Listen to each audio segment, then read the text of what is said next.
అంటే నిన్న కూడా భువనగిరి టౌన్ లో ఉండి మరి టౌన్ కి సంబంధించిన సమస్యల మీద మాట్లాడుతుంటివి.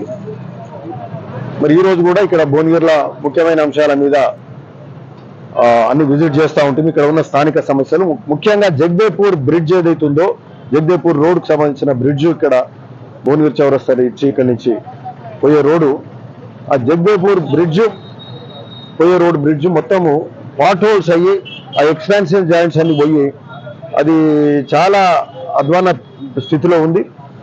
యాక్సిడెంట్స్ అవుతున్నాయి, కింద పడుతున్నారు, చాలా ఇబ్బంది అవుతుందని నిన్న చెప్పారు. సో దాన్ని విజిట్ చేసినాం. సో దాని మీద తక్షణ చర్య తీసుకునే కార్యక్రమం చేస్తాం. అంటే ఈ బ్రిడ్జ్లన్నీ, ఒల్గొండ బ్రిడ్జ్ కూడా సిమిలర్ స్థితి. ఇది లాస్ట్ 6 months కింద అది కంప్లీట్ చేసినాం. ఆడ ఎక్స్పెన్షన్ జాయింట్స్ పోతే ఆడ మళ్ళీ కాంక్రీట్ వేస్తే మళ్ళీ లేచిపోతుంటుంది. సో దాన్ని కొంత ఎక్స్పర్ట్ వర్క్ చేయాలి, లేకపోతే అది మళ్ళీ కూడా ఉండదు. బట్ ఇమ్మీడియట్ తక్షణ చర్య ఏదైనా తీసుకొని